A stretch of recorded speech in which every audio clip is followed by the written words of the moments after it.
who are not only the top free agents this year, but ones that fit the Yankees' needs? That's next on today's Locked On Yankees. You are Locked On Yankees, your daily New York Yankees podcast. Part of the Locked On Podcast Network, your team every day.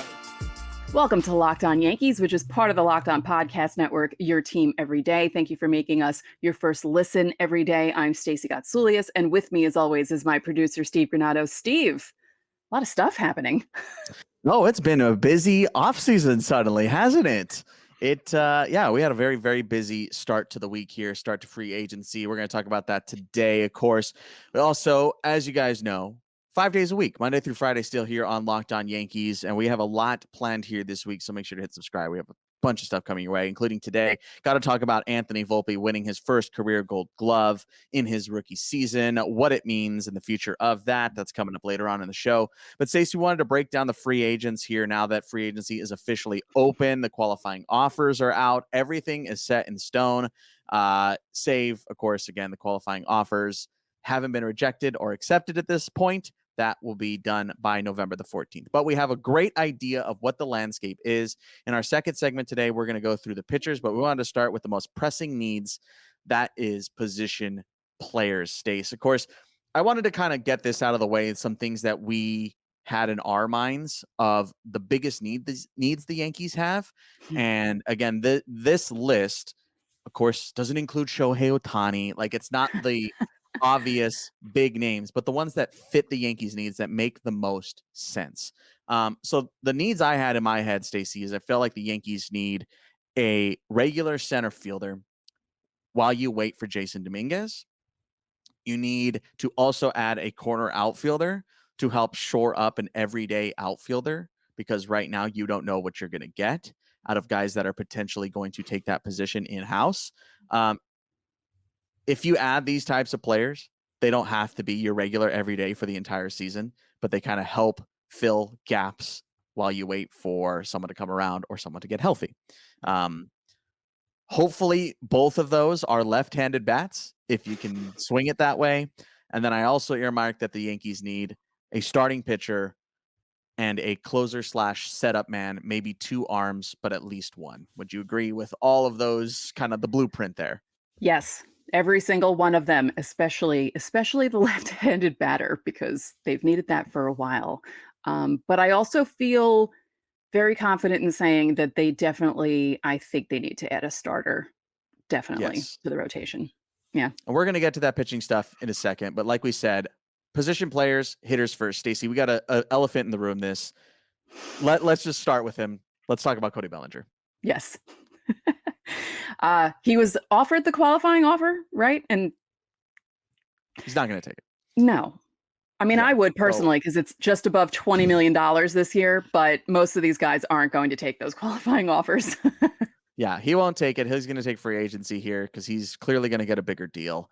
I wanted to start, Stace, with the upsides of Cody Bellinger, because we have kind of struck the cautionary tale of Cody Bellinger, but I wanted to talk about why he was resurgent this year. Obviously, I don't think we need to tell you why he fills many needs of the Yankees. Of course, he is a left-handed bat. Of course, he has an uppercut swing. He's pull happy. He fills a need in center field. He can also play left field. He also can play first base. It's a lot of needs addressed in one player. What helped turn his season around was kind of getting healthy. Remember, he had a shoulder problem that kind of plagued him for a couple of years, and why it ultimately fell apart with him in Los Angeles. But for Bellinger, it's kind of the posture fix that he went through. He fixed the swing. He worked a lot with Dustin Kelly, the Cubs hitting coach, here in the offseason and into the season, throughout the season, to kind of help his hands, help his backside, and allow him to hit more pitches that he was struggling to. He was swinging and missing a lot when in his last tenured years in Los Angeles. So there are a lot of good things here. And the reason why I bring up the things that helped him get successful is that's not something that you quickly lose.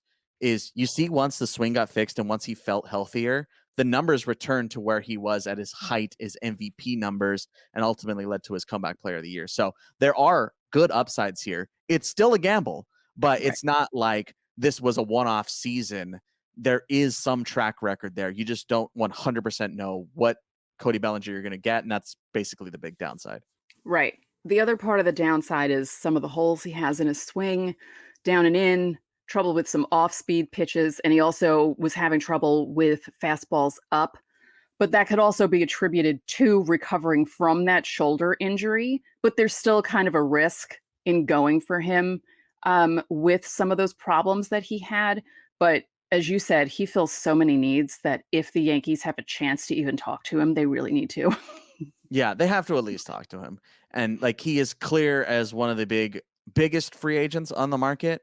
There is a legitimate plausibility of him returning to Chicago. Like I said, he likes Dustin Kelly, the hitting coach there. With the news in the Cubs, does he stay? We'll see, because of Craig Counsell and all that. And that's a whole different can of worms. But we will talk about Cody Bellinger in full.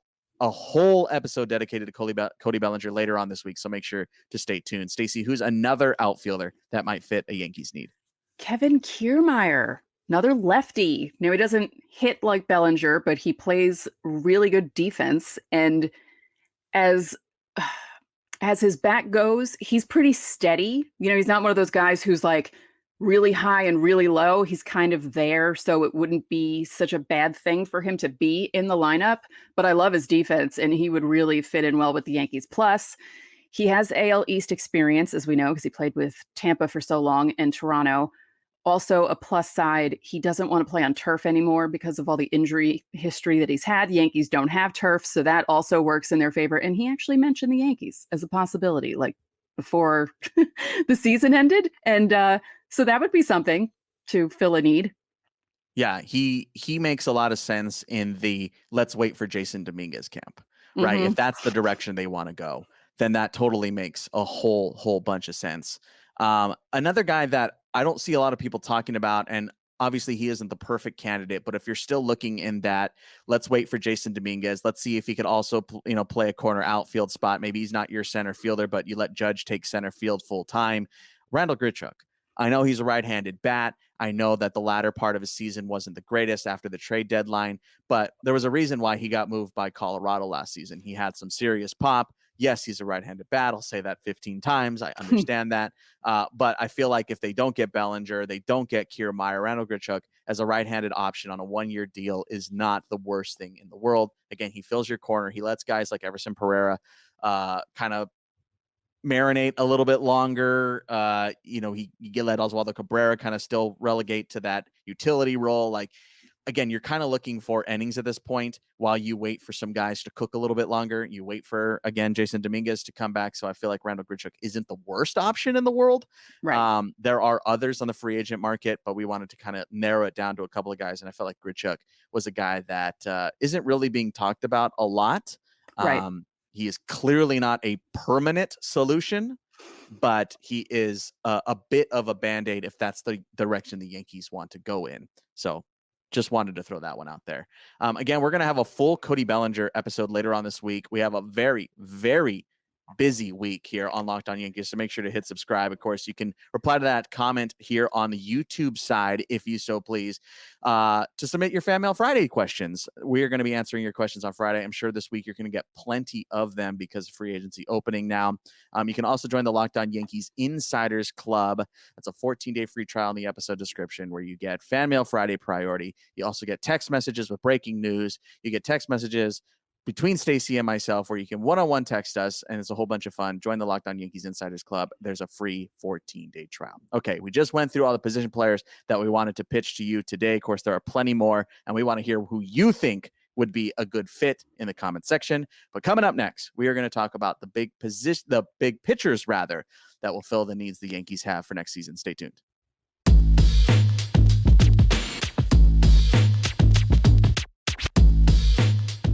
Score early this NFL season with FanDuel, America's #1 sportsbook. Right now, it's the perfect time to join if you're new, because new customers get $150 in bonus bets with any winning $5 moneyline bet.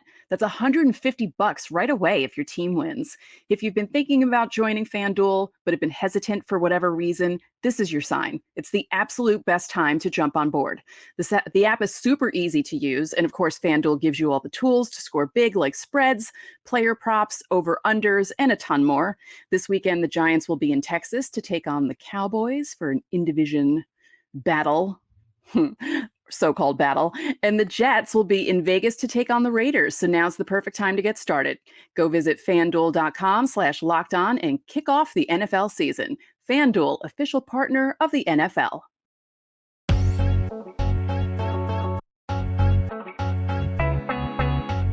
Back here on Locked On Yankees. Hey, everydayers. We talked about it there in the first segment, but just a reminder, Cody Bellinger, Making the Case, a new series that we are debuting that we are going to be doing at least once a week moving forward through the offseason, making the case for every big free agent. So that's coming up later on this week. And of course, also coming up this week, tomorrow, Hal and Cashman are going to be talking to the media via Zoom. So we're going to break down their comments coming up on Wednesday's show. So make sure to subscribe for that. Stace, to continue our conversation about the top free agents that fill the Yankees' needs, we wanted to go to the pitching front. And like we said, we feel both pretty strongly that they need to add a starting pitcher, whether that be a high end or middle of the rotation arm. So let's go ahead and get to that, Stace. Our number one starting pitcher on the market. We've spoken about him before, but we're going to speak about him again, Yoshinobu Yamamoto, because, of course, so many things that are good about him. He's young. He has multiple pitches in his arsenal, and they're all really good, especially his slider and his splitter. He could slide right in as a number 3, and if Rodon is giving them any trouble, he could be the number 2 because he's that good.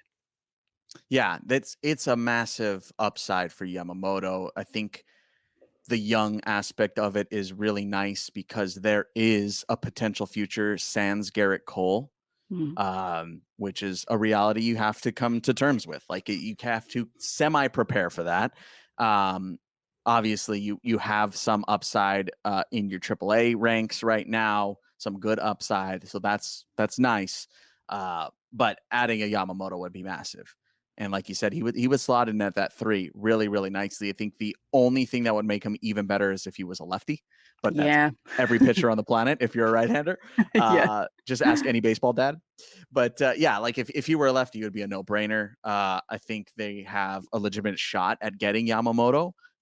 They have very clearly expressed interest in him. So I don't think you should gloss over that fact that the Yankees seem pretty in on getting this guy.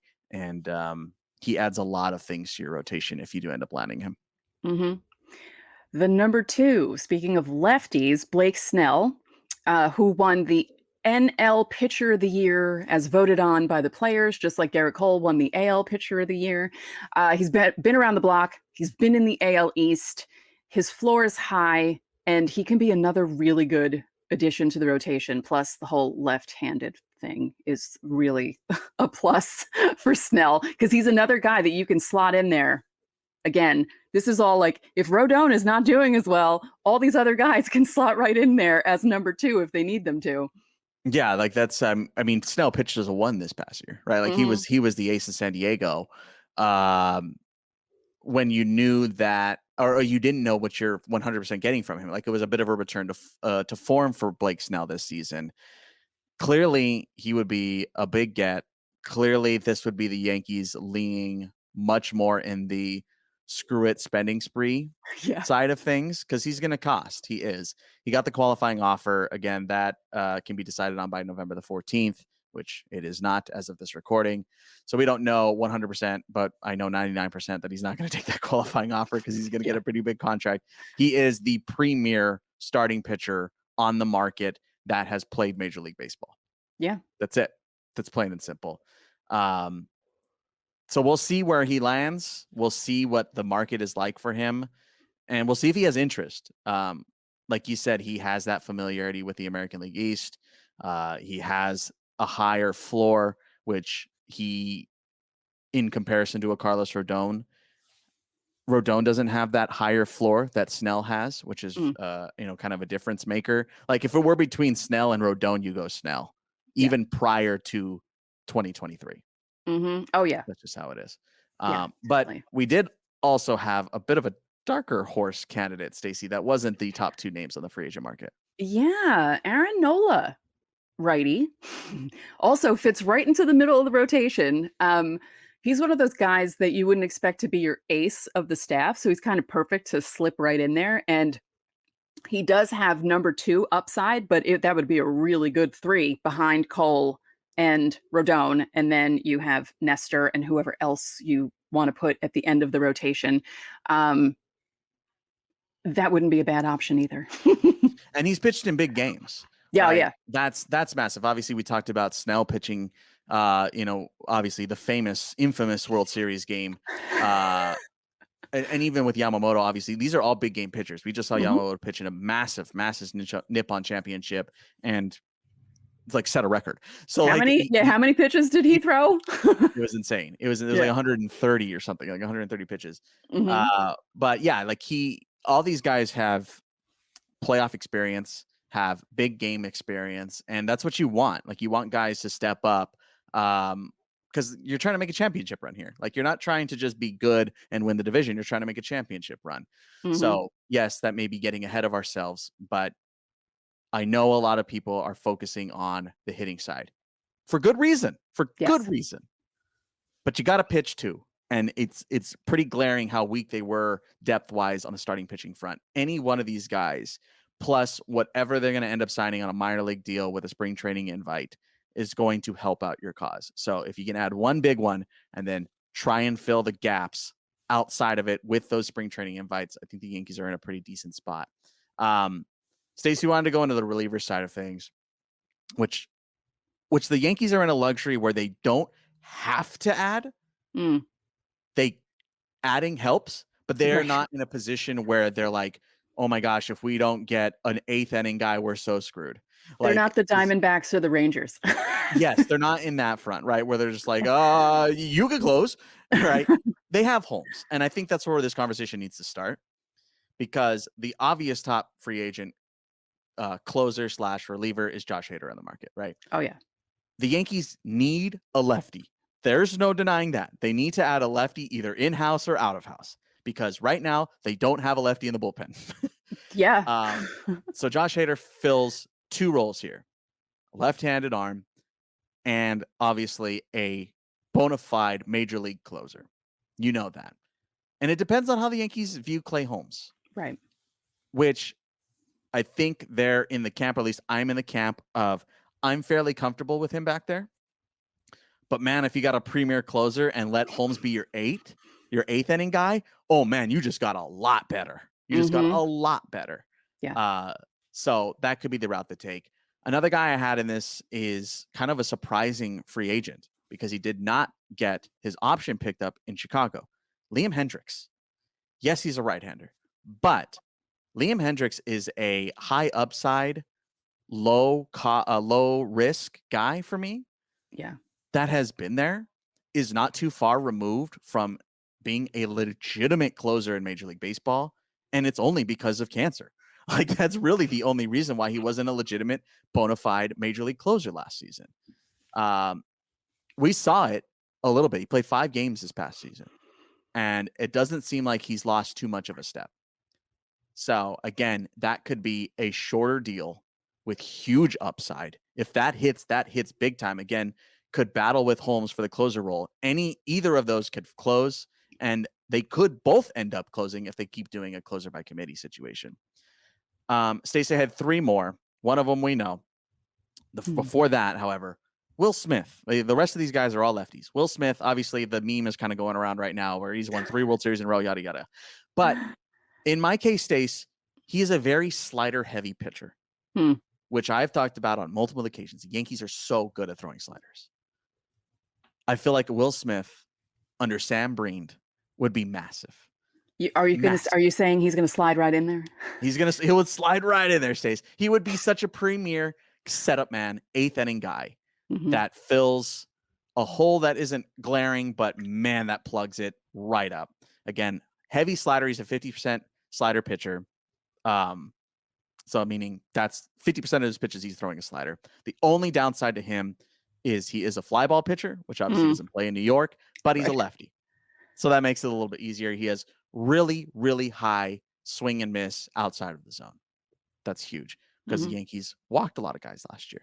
So having swing and miss would be nice. Obviously, Wandy Peralta is a free agent. I don't see him not returning. Like, I wouldn't be shocked at him not returning. He's clearly well liked by the Yankees, by both the front office, the coaching staff, and the players. He had a pretty good year this past season, and obviously has that elite changeup that the Yankees kind of lack a little bit in their bullpen. So he'd be huge. And then one more I had for us in our final free agent today, Matt Moore. Yes, that Matt Moore. Yes, Tampa Bay Rays Matt Moore. He is now a reliever and a very effective reliever, a very effective left-handed eighth inning reliever. He had a massive 2023, and what I really like is he doesn't throw like 100 or whatever. He slides into the same type of role that the Yankees already have and that they're familiar with, is the mid-90s fastball, 93 to 96. But he gets that high to elite swing and miss on that four-seamer, which, again, the Yankees, who walked a lot of guys last year, could always use. You're always going to want swing and miss type stuff. And a guy who doesn't have to throw 103 to get it is always high upside. So Moore is very calm and cool. He had very few bad outings this past season. He had some injuries, but I think he would be a great addition to the bullpen. Again, 7th inning guy. If you're not looking to get an elite closer, Matt Moore, you could do a lot worse than Matt Moore. He would be an upgrade over a guy like Wandy Peralta. So any one of these guys, I mean, the Yankee bullpen is already really good, but any one of these guys would make it legitimately scary. Yeah. I mean, all these guys are veteran too. They're all veteran arms, 30-year-old arms. So I like any one of them to join the Yankees rotation. It just depends on what direction they want to take. And I feel like they could get one of these guys. I don't feel like it's too out of the question. Let us know how you're feeling about the free agents in the comment section here on YouTube. We're going to step aside, but we have great news. Anthony Volpe is a Gold Glove winner. We also have some different news that's coming up next.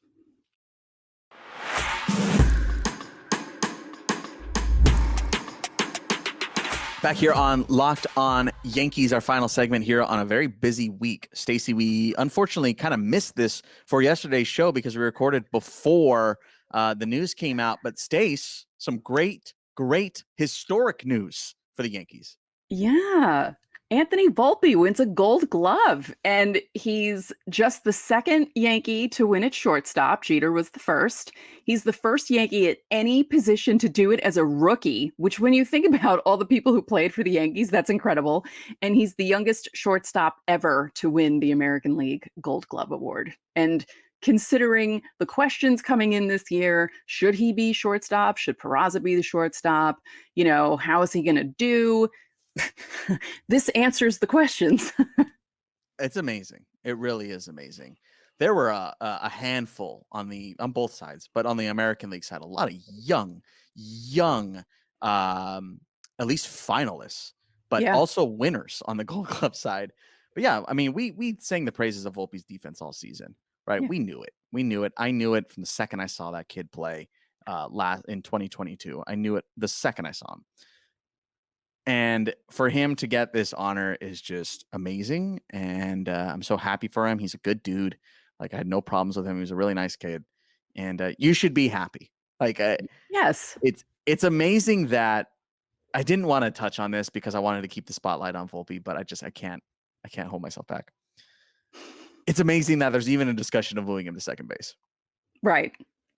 Isn't that incredible? Like, that kind of shows how good Oswald Peraza is. Again, I don't want to take the spotlight off of Anthony Volpe, but that's just insane to me. That as a rookie, you win the AL Gold Glove at short, and you're already going like, maybe Peraza should play short still. It's crazy. The Yankees are very talented defensively. They really are. Yeah, and you could see it this past season. It was such a difference. It was a lot more comfortable watching certain positions being played. You weren't watching through your fingers, and if you're not watching on YouTube, I have my hands covering my face. So yeah, no, I'm very happy for him. That's very cool. I was pleasantly surprised, but not shocked because we talked about it. We talked about his chances, and we thought he had a very good chance to win. And there you go. Good on the people who vote for it. I'm very, I'm more surprised about that, that they got it right, So keep your eye out for that gold patch on that glove here in 2024. Awesome. What's the upside for Volpe? Do you think? Like, we can kind of use this as a small springboard for a conversation about Anthony Volpe. I feel like we'll do a full episode on him on his future. And I'm sure we'll do the Peraza versus Volpe debate again and again and again.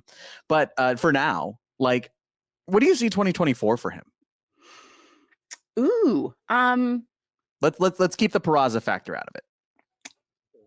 I feel like, I know people are going to worry about him regressing and having like the sophomore slump kind of a thing, but I feel like he's going to be okay. I feel like he's going to actually be better at some of the things that he kind of lacked last season, because I feel like he didn't steal enough bases. When he did steal bases, it was great. And there was a lot of productive things happening there, but I feel like he's going to step that up a bit and make his game more well-rounded in 2024, where he's going to be defensively, offensively, and then running the bases. I feel like this will give him the confidence to really be really good. I see all-star in his future. Maybe not 2024, but I definitely see all-star in his future. Yeah, I'm really hoping he can, when pitchers inevitably adjust to him, I'm hoping he can adjust with them. That's probably my biggest concern moving forward. I'm not concerned about the glove. Shortstop, second base, I have no problem him playing either of them.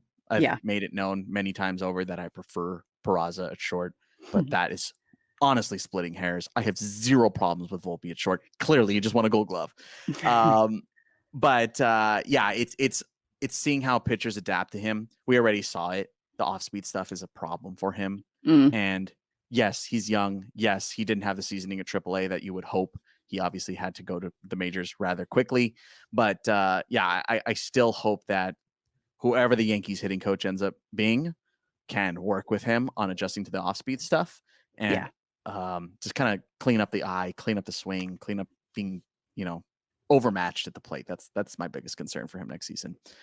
We also had some interesting news here come out, and this is going to be our last thing of the day. Stacey, we talked about it on Friday, but it was official on Monday. The New York Mets have signed Carlos Mendoza, Yankees bench coach, as their manager. Of course, he's been in the organization since he was with the River Dogs in 2009. So he's been a long-time Yankee here, over a decade in the system.